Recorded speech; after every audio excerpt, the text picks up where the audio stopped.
अस्सलामुअलैकुम, नमस्ते, सत श्री अकाल। मैं हूँ आपका गब्बर उस्ताद और आज के वीडियो लेक्चर में हम नंबर थ्योरी जो कि बीएससी का सब्जेक्ट माना जाता है और उसका एक टॉपिक लीनियर डेफिनेटाइन इक्वेशन पे बात करेंगे। तो कोई भी equation ax plus B Y is equal to C, जहाँ पर a b c ये तीनों इंटीजर्स हों और a b नॉन ज़ीरो हों, तो हम ऐसी इक्वेशन को कहते हैं लीनियर डेफिनेटाइन इक्वेशन। तो इस इक्वेशन का जो सॉल्यूशन होगा, इंटीग्रल सॉल्यूशन, वो हम आज के इस लेक्चर में डिस्कस करने वाले हैं। यानी कि दो पॉइंट्स x नॉट और y नॉट जो कि सेट ऑफ इंटीजर्स से बिलोंग करते हैं, ठीक है। इस इक्वेशन का सॉल्यूशन, इंटीग्रल सॉल्यूशन कब कहलाएंगे? ऑब्वियसली जब वो इस इक्वेशन को सेटिस्फाई करेंगे, मतलब कि A X naught plus A Y naught जब सी के बराबर आ जाएगा, सेटिस्फाई हो जाएगी ये इक्वेशन, तो हम कहेंगे कि ये एक्स नॉट और वाई नॉट इस इक्वेशन का सॉल्यूशन है। तो अब बात करते हैं इस लीनियर डेफिनेटाइन इक्वेशन के सॉल्यूशन की एग्जिस्टेंस की, मतलब कि आया इसका सॉल्यूशन किस तरह एग्जिस्ट करता है, करता भी है कि नहीं करता। मिसाल के तौर पर हमारे पास एक इक्वेशन है 3x plus 6y is equal to 18। अब हिट एंड ट्राई करते हैं और ख़ुद से वैल्यू पुट करते हैं x की जगह और y की जगह।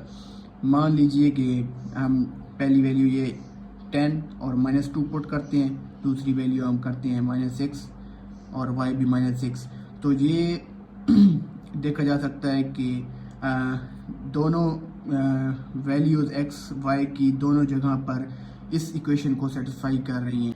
तो हम देख रहे हैं ना यहाँ पर कि इसका कोई यूनिक सलूशन नहीं आ रहा, इसके एक से ज़्यादा सलूशन भी हो सकते हैं, इंटीग्रल सलूशन। और ऐसा भी हो सकता है कि हमें इसका सलूशन मिले ही ना। मसलन एक एग्जांपल देखते हैं कि 2x plus 10y is equal to 17। अब जीता जागता दिमाग अगर इस इक्वेशन को देखेगा तो वो कहेगा कि इवन नंबर का सम ऑड नहीं आ सकता, तो हम कुछ भी कर लें, अगर इंटीजर्स में से वैल्यू निकालें भी तो इसमें पुट करें तो भी हमारे पास कोई ऐसा order pair x naught y naught का या ऐसा सॉल्यूशन हमारे पास नहीं आ सकता जो इस इक्वेशन को सेटिस्फाई कर ले। तो इसका सॉल्यूशन एग्जिस्ट ही नहीं करता। तो अब क्या करना है? और ऐसा भी पॉसिबल है कि हमारे पास ये कॉन्सेप्ट ही ना हो, कोई लॉजिक ही ना हो, मतलब कि हमें देखकर समझ भी नहीं आ रही होगी इसके कोई सॉल्यूशन पॉसिबल हो सकते भी हैं कि नहीं, कोई ऐसी इक्वेशनें भी हो सकती हैं। तो वहाँ पर हम क्या करेंगे? तो किसी भी डेफिनेटाइन इक्वेशन, किसी भी का सॉल्यूशन कब एग्जिस्ट करता है? तो इसके ऊपर हमारे पास थ्योरम आते हैं जो ये बताते हैं कि आपका सॉल्यूशन किस तरह एग्जिस्ट करता है, करेगा भी या नहीं, और करेगा तो किस तरह का करेगा, और कौन से सॉल्यूशन आएंगे, किस तरह आएंगे। तो इस सवाल का जवाब छिपा है खुद इस चीज़ में। किस तरह? आइए देखते हैं। तो हमारे पास ये लीनियर डेफिनेटाइन इक्वेशन है। तो इसका मान लीजिए कि इसके लेफ़्ट साइड पे ये जो दो इंटीजर पड़े हैं a और b, तो ये लीनियर कम्बिनेशन की फॉर्म में है। तो हमने पढ़ा था कि लीनियर कम्बिनेशन का जो आंसर होता है वो इन दोनों के जीसीडी का मल्टीपल होता है या ख़ुद जीसीडी होता है, इक्वल टू, ठीक है। या तो उनके जीसीडी का मल्टीपल होगा या ये जो सी है वो जीसीडी के ही बराबर होगा, इन दोनों के जीसीडी के। तो इसी से ये थ्योरम आता है ये वाला कि if A and B is equal to D, इनका कोई जीसीडी है, then equation A X plus B Y is equal to C has integral solution, मतलब कि उसका कोई सॉल्यूशन एग्जिस्ट करेगा अगर if and only if D divide C, मतलब कि इनका जीसीडी इसको, इस सी को डिवाइड करे। तो ये थ्योरम का हमने पार्ट 1 लिया, पार्ट 2 भी इसका है। इस पार्ट 1 में ये थ्योरम सिर्फ हमें इतना बताता है कि आया इस डेफिनेटाइन इक्वेशन का सॉल्यूशन एग्जिस्ट करता भी है कि नहीं। ठीक है, हमने सिर्फ एग्जिस्टेंस तक ही बात करनी है इस पार्ट में कि एग्जिस्टेंस है या एग्जिस्टेंस नहीं है। ठीक है, तो शुरू करते हैं। इसके प्रूफ में हम ले लेते हैं, पहले इस चीज़ को ले लेते हैं कि हमारे पास D डिवाइड करता है C को। तो डिविजिबिलिटी की लैंग्वेज में हम देखते हैं इसको, तो हम कहते हैं कि C जो है वो मल्टीपल ऑफ D है, मतलब कि कोई ऐसा इंटीजर एग्जिस्ट करता है कि लेट्स सपोज R हम ले लेते हैं कि C is equal to RD हो जाता है, मतलब कि C is a multiple of D। Multiple कौन है? R। अब हमें पता है कि A और B का GCD जो है वो D है, तो इसको हम लीनियर कम्बिनेशन के फॉर्म में लिख सकते हैं। मतलब कि लेट्स सपोज कि हमने दो इंटीजर लिए x0 y0 और इसको हमने लीनियर कम्बिनेशन के फॉर्म में लिख दिया। अब यहाँ पर हमारे पास R D के साथ R है, तो सिंपली इस इक्वेशन को R से मल्टीप्लाई करेंगे। जब R से मल्टीप्लाई किया तो लेफ़्ट साइड पे हमारे पास C बन जाता है और इस साइड पे हमने R को मल्टीप्लाई कर दिया, तो हमारे पास बन गया कि R x0 और R y0, इनको कोई नाम दे देते हैं Q1 और Q2, जो कि हमारे पास दोनों इंटीजर्स हैं। Q1 Q2 belong to D कर देते हैं। तो हमारे पास क्या आ गया? हमारे पास आ गया है कि C is equal to A into some integer plus B into some integer. इसका क्या मतलब है? इसका मतलब है कि ये चीज़ और ये चीज़ उस इक्वेशन का सॉल्यूशन बन गया। अब R को अगर यहाँ से हम निकालना चाहें यहाँ से, तो C/D बन जाएगा। तो R की जगह यहाँ पे वैल्यू पुट कर देते हैं C/D, x0 वैसे ही आ गया एंड इसकी जगह ये चीज़ आ गई। तो ये दोनों ये चीज़ें बन गए हमारा सॉल्यूशन ऑफ इक्वेशन A। तो इसका मतलब है कि हमारे पास सॉल्यूशन एग्जिस्ट करता है। लेकिन यही सिर्फ एक सॉल्यूशन नहीं है, और भी सॉल्यूशन है जो हम नेक्स्ट पार्ट में डिस्क्राइब या एक्सप्लेन करेंगे, नेक्स्ट पार्ट में एक्सप्लेन करेंगे। अब इसका हमने रिवर्स लेकर चलना है। क्या करना है हमने कि पहले हमने लेट किया था कि ये चीज़ है कि D डिवाइड C हम लेकर चले थे और हमने प्रूव किया था कि इस इक्वेशन के इस फॉर्म में सॉल्यूशन एग्जिस्ट करते हैं। अब हमने सॉल्यूशन लेकर चलना है। हमने लेट किया है कि हमारे पास लीनियर डेफिनेटाइन इक्वेशन का सॉल्यूशन है। वो किस फॉर्म है? x0 y0, ये इस इक्वेशन का सॉल्यूशन है। तो हमने इससे ये चीज़ प्रूव करनी है कि D डिवाइड C। अब इस चीज़ से हमें प्रूव करना है कि D डिवाइड C, लेकिन किस तरह? वही पुराने अल्फाज हम इस्तेमाल करेंगे कि ये जो चीज़ है ये लीनियर कम्बिनेशन है, और हमें लीनियर कम्बिनेशन के बारे में मालूम है कि अगर लीनियर कम्बिनेशन का आंसर हमारे पास लेट्स सपोज ये C पड़ा है, तो C बराबर होगा मल्टीपल ऑफ D, A और B के ग्रेटेस्ट डिवाइज़र के मल्टीपल कुछ भी हो सकता है। अगर 1 है उसका मल्टीपल D के साथ 1 है तो वो C D के बराबर, मतलब कि GCD के बराबर हो जाएगा। अगर नहीं है तो फिर मल्टीपल ऑफ D होगा। तो यही लिखा पड़ा है कि we know AX0 plus B Y0 is the multiple of D। तो हमने मल्टीपल ऑफ D में लिख दिया है कि ये चीज़ इसके बराबर है, लेकिन ये चीज़ इसी के भी बराबर है, C के भी बराबर है। तो अल्लाह खैर सल्ला हो गया हमारा प्रूफ। डेफिनेशन ऑफ डिविजिबिलिटी लगा दी और R1 हमारे पास क्या? R1 इधर लिख देते हैं कि R1 बिलोंग टू D, और अल्लाह खैर सल्ला हमारे पास ये प्रूव हो गया कि D डिवाइड C। तो ये चीज़, ये जो फर्स्ट पार्ट था, इसमें हमने सिर्फ इतना पता लगाना है कि क्या लीनियर डेफिनेटाइन इक्वेशन जो हमें दी गई होगी उसका सॉल्यूशन एग्जिस्ट करता भी है कि नहीं। अगर ये चीज़ें हमने प्रूव कर ली तो हमें मालूम हो जाएगा कि उसका सॉल्यूशन एग्जिस्ट करता है।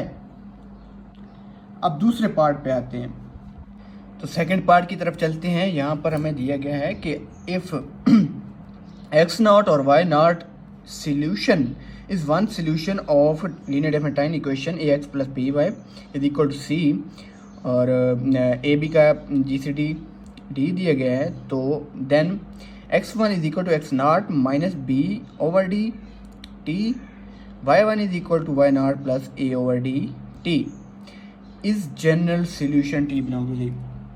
तो यहाँ पर क्या बताया गया है? यहाँ पर बताया गया है कि अगर आपके पास एक सोल्यूशन आ जाता है एक्स नॉट वाई नॉट, तो आप इस चीज़ में पुट करके और भी सोल्यूशन निकाल सकते हैं टी की मुख्तलिफ वैल्यूज़, क्योंकि टी इंटीजर से बिलोंग करता है, तो टी की कोई वैल्यू भी हम पुट कर सकते हैं। तो हमारे पास मल्टीपल सोल्यूशन निकल सकते हैं जिससे हम ग्राफ बना सकते हैं वगैरह वगैरह, लेटेस्ट पॉइंट्स इनको कह सकते हैं। अच्छा, तो यहाँ पर एक सवाल उभर के आता है, मेरे दिमाग में आ रहा है कि हमारे पास एक्स नॉट और वाई नॉट आएंगे कहाँ से? ये मसला है। अच्छा, तो इसका हल है, इसका जवाब है कि हम इक्वेशन में हिट एंड ट्राई कर सकते हैं, लेकिन जिस तरह की ये पहले हमने इक्वेशन देखी है कि even addition of two even is equal to odd, तो हमारे पास वो हिट एंड ट्राई तो बन भी नहीं सकता। तो किस तरह हम एक्स नॉट और वाई नॉट निकालेंगे? तो ये इस तरह आएगा कि हम जानते हैं कि ये जो ए बी का जी सी डी है वो डी है, तो हम इसको लीनियर कम्बिनेशन के फॉर्म में लिख सकते हैं। किस तरह? A X plus B Y is equal to D. ठीक है, और हमें यह भी पता है कि डी डिवाइड सी, मतलब कि सी इक्वल है सम आर इंटू डी। तो सिंपल हमने क्या करना है, हमने इस इक्वेशन को आर से मल्टीप्लाई कर देना है। आर से मल्टीप्लाई हुआ तो ये सी के बराबर हो गया और ये चीज़ इस तरह बन गई। तो ये जो चीज़ आर एक्स और आर वाई है, यही चीज़ हमारे पास एक्स नॉट और वाई नॉट होगी। अच्छा, प्रूफ की जानिब बढ़ते हैं कि लेट्स सपोज हमें दिया गया है, सपोज नहीं हमें दिया गया है कि अगर एक्स नॉट वाई नॉट एक सोल्यूशन है इस लीनियर डेफिनेट इक्वेशन का, तो एक्स नॉट वाई नॉट हमने लिया कि ये एक सोल्यूशन है इस इक्वेशन का, इक्वेशन 1 का, लीनियर डेफिनेट इक्वेशन का, तो ये सेटिस्फाई करेगा इस इक्वेशन को, तो हम इसको इस फॉर्म में लिख देते हैं कि ये इसका सोल्यूशन है। एक और हमने मानना है किस तरह कि हम कहते हैं कि x1 और y1 जो है ना, वो जनरल सोल्यूशन है इक्वेशन 1 की, लीनियर डेफिनेट इक्वेशन की जनरल सोल्यूशन है। तो इस फॉर्म में हमारे पास इक्वेशन आ जाएगी। तो हम अब इक्वेशन 3 को 2 में से माइनस करते हैं या 2 को 3 में से माइनस कर दें, कुछ भी कर दें, कोई मसला नहीं, कोई इशू भी नहीं है, कुछ भी नहीं होता। अच्छा, 3 - 2 किया तो हमारे पास ये चीज़ आ गई, सी से सी माइनस सी 0, और ये चीज़ ए बाहर आ गया, x1 minus x naught plus b into y1 minus y naught. इसको इस साइड पे ले गए तो हमारे पास ये चीज़ इसके बराबर आ गई। अब हम जानते हैं कि a और b का जो GCD है d divides a, d divides b, अगर वो GCD है तो ये चीज़ तो करेगा। तो इसका मतलब है कि a is a multiple of d, multiple r1 कर लेते हैं, और b is a multiple of d also, तो r2d is equal to b, r1d is equal to a।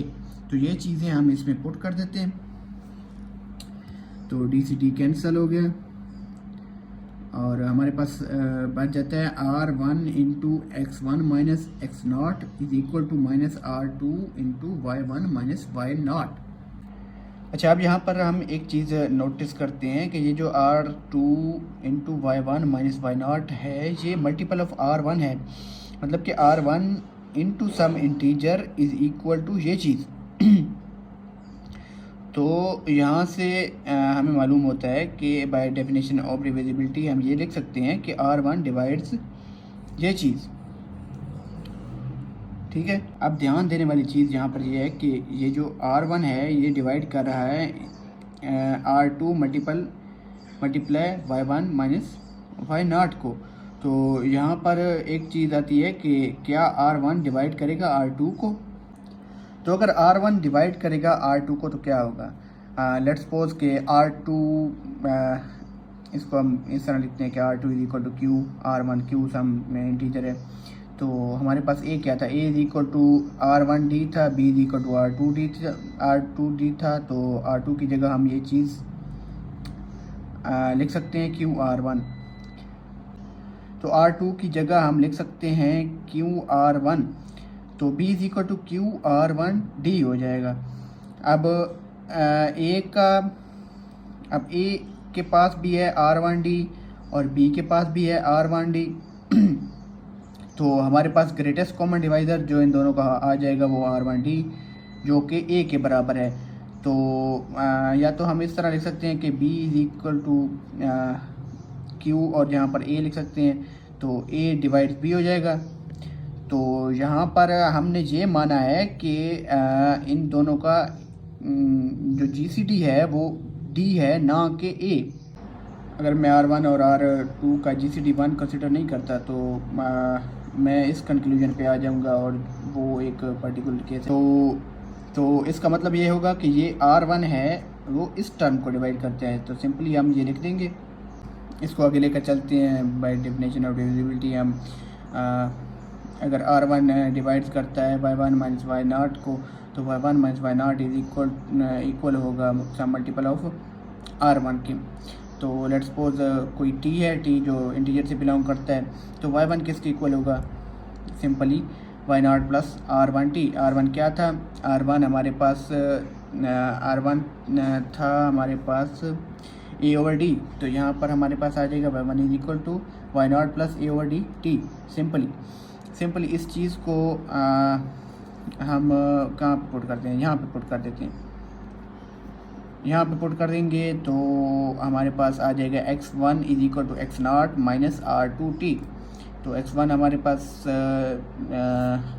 यहाँ पर R2 की वैल्यू पुट करें तो हमारे पास b ओवर d आ जाएगा इंटू t। तो एक और बात कि यहाँ पर माइनस और प्लस, अगर y के साथ y1 के साथ प्लस आ रहा है तो यहाँ पर माइनस भी आ सकता है, यहाँ पर माइनस आ रहा है तो यहाँ पे प्लस भी आ सकता है, क्योंकि t जो है इंटीजर से बिलोंग करता है और t नेगेटिव पॉजिटिव कुछ भी हम ले सकते हैं। और यहाँ पर दूसरी बात ये कि यहाँ पर हम R1 को डिवाइड करवा सकते हैं। R1 करता है मतलब कि इंटीजर्स हैं ये, तो R1 खुद एक इंटीजर है तो डिवाइड करेगा। यहाँ पर minus into y1 minus y0 को भी हम डिवाइड करवा सकते हैं, और जिसकी वजह से हमारे पास यहाँ पर नेगेटिव आ जाएगा और यहाँ पर पॉजिटिव आ जाएगा। तो इस का कोई इशू नहीं है कि यहाँ पर नेगेटिव यहाँ पर पॉजिटिव या यहाँ पर नेगेटिव यहाँ पर पॉजिटिव, तो ये चीज़ आ सकती है।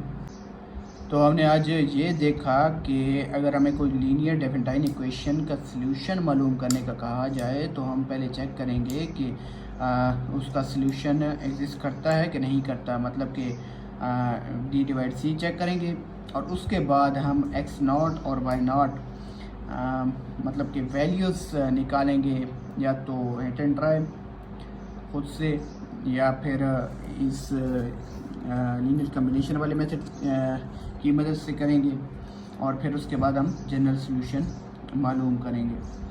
और उस केस में अगर a और b का GCD 1 है तो हमारे पास जो जनरल सॉल्यूशन है वो कुछ इस फॉर्म में आएगा, y1 is equal to y0 plus at, क्योंकि d जो है वो हमारे पास 1 है, और x1